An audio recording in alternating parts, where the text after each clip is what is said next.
अस्सलाम वालेकुम, I am Waqas Bashir. आज का जो हमारा लेक्चर है वो है अल्काइंस की केमिकल प्रॉपर्टीज़ के बारे में। उसमें हम देखेंगे कि अल्काइंस किस तरह से दूसरी चीज़ों के साथ रिएक्ट करते हैं और इनकी रिएक्टिविटी इतनी ज़्यादा क्यों होती है, और उसके बाद फिर एंड पे हम देखेंगे कि इनकी यूजेस कौन कौन से हैं। लेकिन अपने टॉपिक की तरफ जाने से पहले मैं आप लोगों से एक बात शेयर करना चाहता हूँ कि जब भी आप गिव अप करने का सोचो तो बस एक दफ़ा आप ये पीछे मुड़ के देख लोगे कितना दूर आप ऑलरेडी आ चुके हैं, यानी कितनी स्ट्रगल आपने ऑलरेडी कर ली है। तो उसको आप ज़ाया ना करें। तो इसी बात से हम अपना लेक्चर स्टार्ट करते हैं। आज का जो हमारा टॉपिक है वो तो अल्काइंस की केमिकल प्रॉपर्टीज़ के बारे में है, लेकिन अल्काइंस इतने ज़्यादा रिएक्टिव क्यों होते हैं वो हम देख लेते हैं। कि अल्काइन अगर आप देखें तो दो कार्बन एटम्स के दरमियान ट्रिपल बॉन्ड मौजूद होता है। इसमें जो दो बॉन्ड्स होते हैं वो होते हैं पाई बॉन्ड्स, और एक होता है हमारे पास सिग्मा बॉन्ड। अब इसमें जो पाई बॉन्ड्स होते हैं वो वीक बॉन्ड होते हैं और सिग्मा जो बॉन्ड होता है वो स्ट्रॉन्ग बॉन्ड होता है। अब ये इजीली दोनों pi bonds one by one break हो सकते हैं और इधर हमारे पास एडिशन हो सकती है दूसरे एटम्स की। तो इसलिए ये हमारे पास बड़े रिएक्टिव होते हैं क्योंकि ये पाई बॉन्ड्स की मौजूदगी की वजह से। तो अब हम इसके रिएक्शंस देख लेते हैं। अल्काइंस के अंदर सबसे पहला जो हमारा रिएक्शन है वो है एडिशन ऑफ हेलोजन और हेलोजिनेशन। इसका मतलब होता है कि हमने हेलोजिन को ऐड करना है इस अल्काइन के अंदर। ये हम ऑलरेडी अल्कीन्स के अंदर भी पढ़ चुके हैं। जब हम किसी अल्कीन के अंदर हेलोजिन को ऐड करते थे उसको भी हम हेलोजिनेशन कहते थे। तो यहाँ पे हम देखते हैं कि अल्काइंस के अंदर जब हम ऐड करेंगे कोई सा हेलोजिन तो वो उसकी क्या प्रोडक्ट होगी। यहाँ पे हम एक सिंपल अल्काइन ले लेते हैं जिसका नाम एसिटाइलिन है या इसको इथाइन भी कहते हैं, और इसमें हम ऐड करते हैं कोई हेलोजिन। तो ये हमारे पास ब्रोमीन आ गया। ये जब हम ऐड करते हैं तो इसकी क्या प्रोडक्ट बनेगी वो हम देख लेते हैं इस मैकेनिज्म से। एसिटाइलिन का हम यहाँ पे स्ट्रक्चरल फार्मूला लिख लेते हैं। ये हमारे पास आ गया इसका एसिटाइलिन का स्ट्रक्चरल फार्मूला। और क्योंकि हमारे पास दो ब्रोमीन के मालिक्यूल हैं तो इनको भी हम इस तरह से लिख लेते हैं। ये ब्रोमीन हो गया और ये हमारे पास ब्रोमीन हो गया। अब क्या होगा, यहाँ पे ये बॉन्ड टूटेगा यहाँ से ब्रोमीन का, और सॉरी ये कार्बन और कार्बन के दरमियान, और यहाँ पे ब्रोमीन का भी बॉन्ड टूटेगा। तो ये हमारे पास है, जब ये बॉन्ड टूटेगा तो इसके नतीजे में कार्बन के ऊपर पाई इलेक्ट्रॉन आ जाएगा एक, और एक इलेक्ट्रॉन इस कार्बन के ऊपर आ जाएगा। तो ये भी जब टूटेगा बॉन्ड इनका तो एक ब्रोमीन का इलेक्ट्रॉन इसके पास और एक ब्रोमीन का इसके पास इलेक्ट्रॉन। ये ब्रोमीन क्या होगी, यहाँ से ये जाके इधर अटैच हो जाएगी। इसको हम यहाँ से रिमूव करते हैं और इधर लिख लेते हैं इसको। ये ब्रोमीन होगी इसके साथ, और ये ब्रोमीन आ गई हमारे पास इस कार्बन के साथ। तो ये भी हमारे पास बॉन्ड बन गया। अब फिर क्या होता है कि इधर ये जो दूसरा हमारे पास पाई बॉन्ड है ये भी टूटता है, और इसका इलेक्ट्रॉन भी हमारे पास इधर कार्बन के ऊपर आ जाता है, और ये जो बॉन्ड टूटा है इसका दूसरा जो इलेक्ट्रॉन है वो हमारे पास इस कार्बन के ऊपर आ गया। यहाँ पे हमारे पास ब्रोमीन के दरमियान भी बॉन्ड टूटेगा तो इनका एक एक इलेक्ट्रॉन भी इनके ऊपर आ जाएगा। अब क्या होगा कि ये ब्रोमीन जाएगी इस कार्बन के साथ बॉन्ड बनाएगी।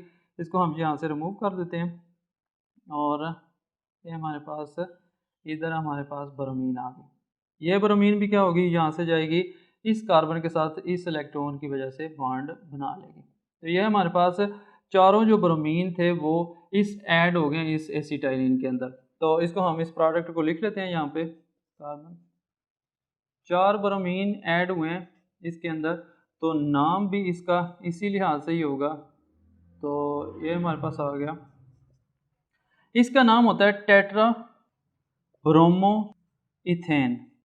टेट्रा का मतलब होता है चार, और ब्रोमो का मतलब ब्रोमीन, और इथेन कहते हैं हम ऐसा कंपाउंड जिसके अंदर दो कार्बन मौजूद होते हैं और उनके दरमियान हो भी सिंगल बॉन्ड। तो इसलिए ये हमारे पास आ गया टेट्रा ब्रोमो इथेन।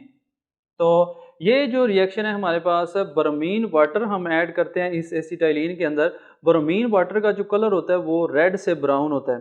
तो जैसे ही ये प्रोडक्ट बनती है हमारे पास टेट्रा ब्रोमो इथेन, इसका कोई कलर नहीं होता।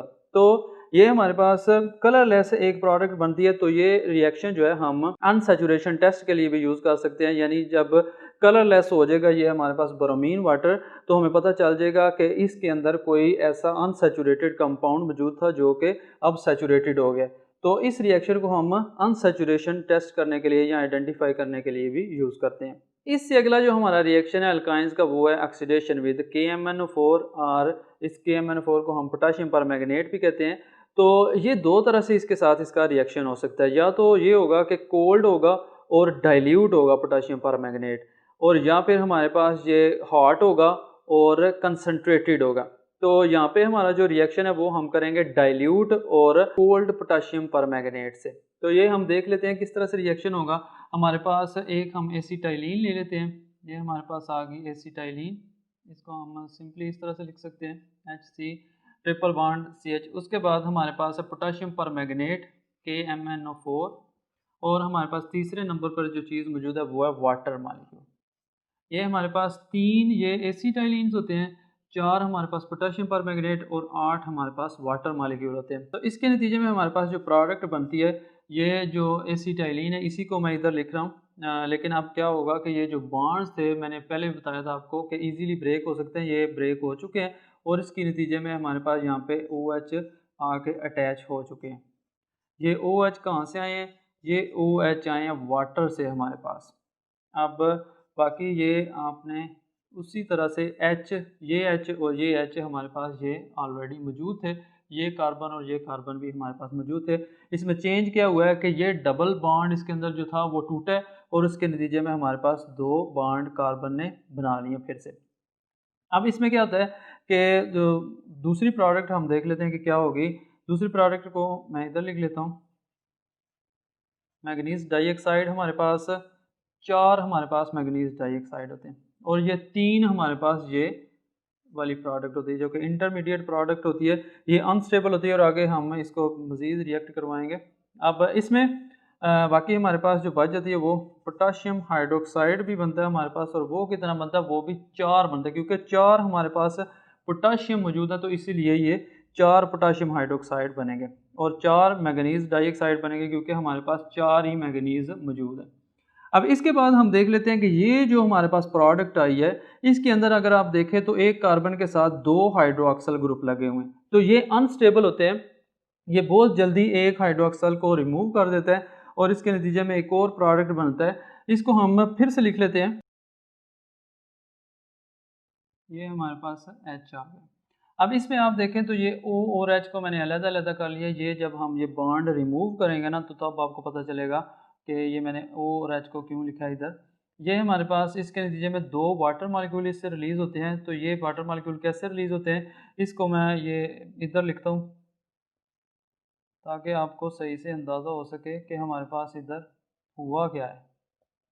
अब इसमें क्या होगा कि हमारे पास ये O और H का बॉन्ड टूटेगा यहाँ से और H का यहाँ से बॉन्ड टूटेगा, तो एक इलेक्ट्रॉन जो है ना ये हाइड्रोक्सल के ऊपर आ जाएगा और एक कार्बन के ऊपर आ जाएगा। इसी तरह ये हाइड्रोजन का बॉन्ड टूटेगा और इसके नतीजे में ऑक्सीजन के ऊपर एक इलेक्ट्रॉन आ जाएगा और एक हाइड्रोजन के ऊपर आ जाएगा।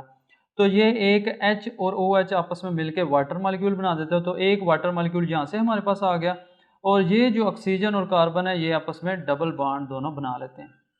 इससे आगे जो हमारे पास ये हाइड्रोक्सल ग्रुप है ये भी यहाँ से बॉन्ड टूटेगा इसका और एक इलेक्ट्रॉन ये कार्बन के ऊपर आ जाएगा और एक हाइड्रोक्सल के ऊपर आ गया। इसी तरह हमारे पास ये हाइड्रोजन भी यहाँ से रिमूव होगा और इसका इलेक्ट्रॉन एक ऑक्सीजन के ऊपर आ जाएगा और एक हाइड्रोजन पे आ जाएगा।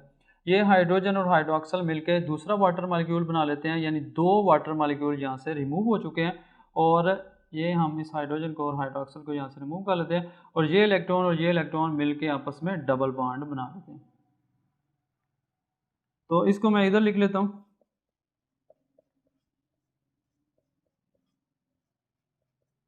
ये हमारे पास प्रोडक्ट आ गई। इसको मैं सॉरी यहाँ से रिमूव करने लगा हूँ, इसको मैं ऊपर लिख देता हूँ। अब ये जो हमारे पास प्रोडक्ट है ये इसका नाम होता है ग्लाइऑक्सल।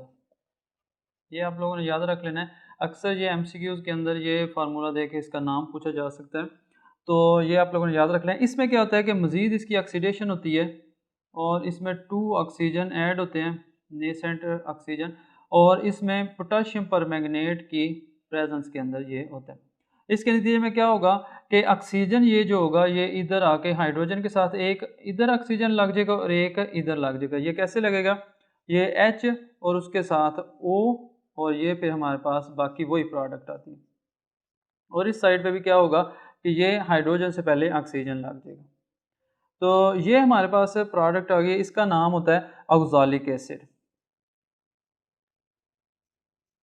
तो इस तरह से भी हमारे पास ये लिखा हो सकता है। अगर कहीं पे आप इस तरह से देखें एक्सालिक एसिड को लिखा हुआ, तो ये भी हमारे पास सेम ही फार्मूलाज है। ये तो ओपन है और ये हमारे पास उन्होंने कंडेंस करके इसको लिख दिया है।